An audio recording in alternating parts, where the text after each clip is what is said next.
top fucking white bass.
Did that? I let that thing go all the way to the bottom. I got through there like 5 times.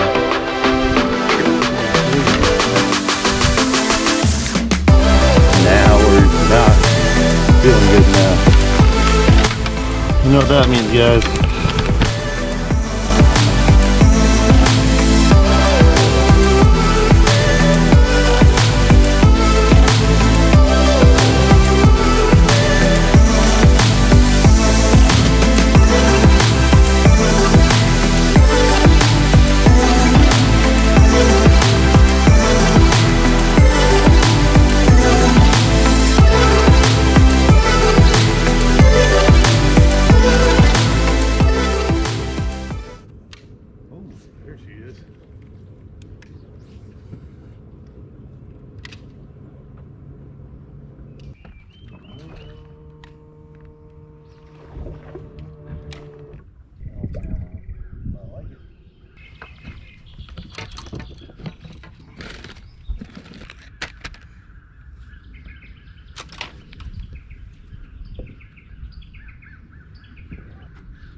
Now,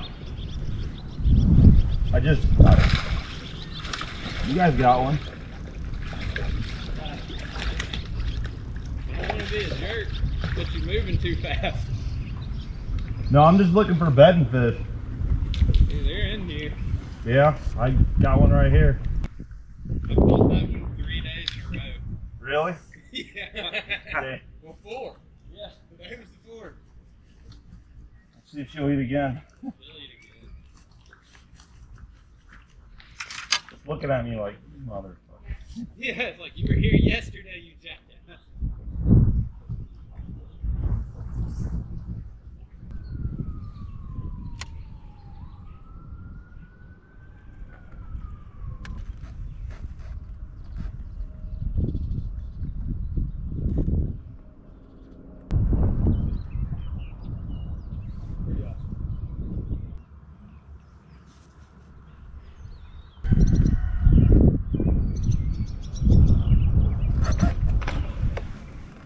Should have left right in the fucking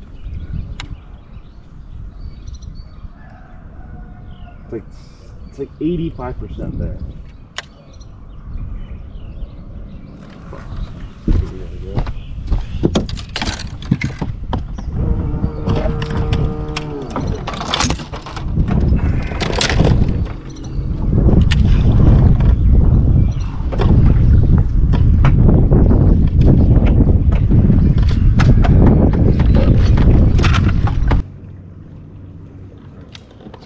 We're gonna go fish this one pocket. We're gonna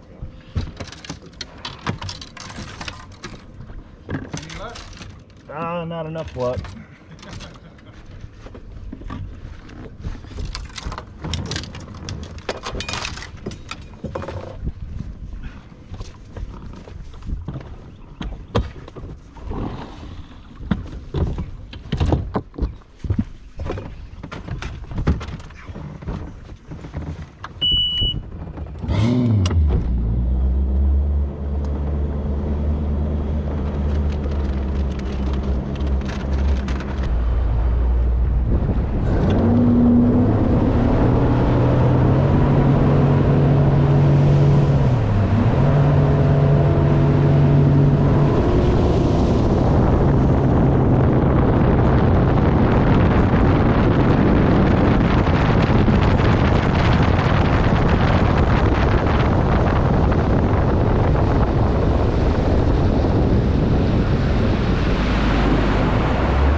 We're not lighting the fucking world on fire.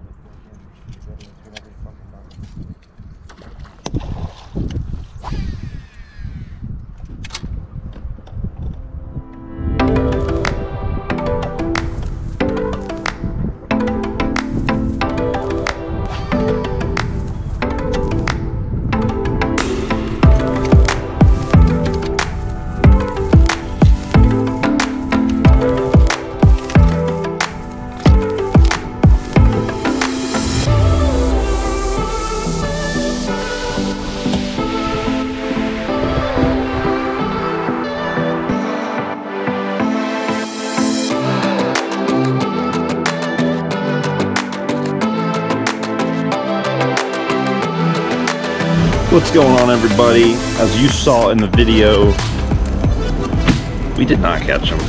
I have excuses though, if you want to hear those. I had basically no practice for the Lake Chickamauga ABA because I had to work. I work on a boat, and we were in Key West for a sailfish tournament, and I got back in, got the boat together, and hauled my butt in this bass cat right here to Lake Chickamauga as fast as I could. Almost did the 14-hour drive in one shot, but I got there, got 1 day of practice, and I decided to make a call. I said, I'm gonna go up north of the river where I've never fished before. Did fish a little bit in the Hiawassee River, and practice went horrible. I figured I'd go up to a new part of the lake just to see what it was about, maybe put something together and be able to run it the rest of the lake, and that just didn't happen. So day one of the tournament, I just ran and started fishing creeks that I'd already fished in the past a couple years ago for FLW Costa event, back when it was FLW and back when it was Costa. But I went there. Actually, I skipped the part. My buddy Nick, he fishes, he qualified for the tournament and he was practicing, and he calls me and says, I just caught a 7-pounder off a shallow river ledge or a bar and like 10 feet of water. I'm like, okay, well, let me go idle for a little. He tells me this late in the day, and I'm like, screw it, I'll just spend the rest of my practice idling since it's pretty much sucked just fishing. So I went idle, thought I found a spot, and I started on it in the morning and caught a white bass off it. So I didn't give it much longer after that. I'm like, you know what, let's just get out of here, so let's just go fishing. And that's when I sat down on that shad spawn, caught a short on a crankbait, which you guys saw, caught a short on chatterbait, which I couldn't find in the footage. Then I caught that 2-pounder on a chatterbait, and it was towards the bottom because I'd skipped that dock a couple times. That one time I threw it under, let it hit the bottom, went to reel it up, and it ate the bait on the way up. So that was kind of interesting. And I skipped docks and I fished that creek for another hour and a half and never had any luck. So then I'm like, let me run down towards Harrison Bay.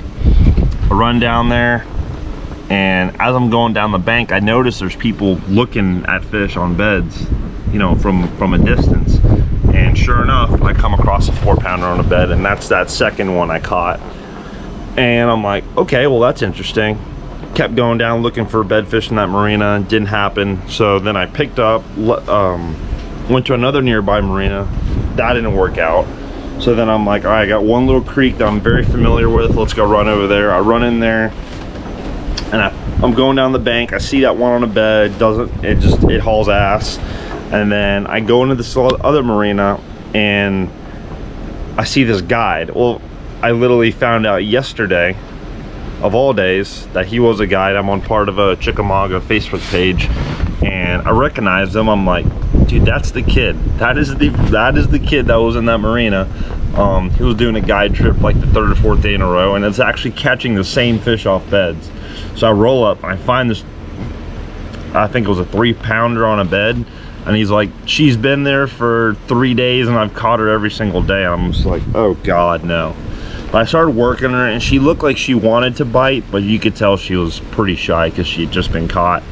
And I ended up burning about an hour plus on that fish, and she just would not budge. And by the time I realized I had about 30 minutes left to fish before I had to run back, I decided to pull the plug and just run into a random pocket and fish for a minute. And that pocket that I ran into turned out to be a fairly good pocket, but I didn't figure out till the next day, and that's going to be in the next video. But it was that day was basically first day of practice for me, and I had to figure out what was going on that day. So I ended up with 2 fish for 6 pounds something. I mean, the 2 fish I caught were decent quality, but man, that day is what really set me back. But that was also the day that, you know, I started to piece the puzzle together.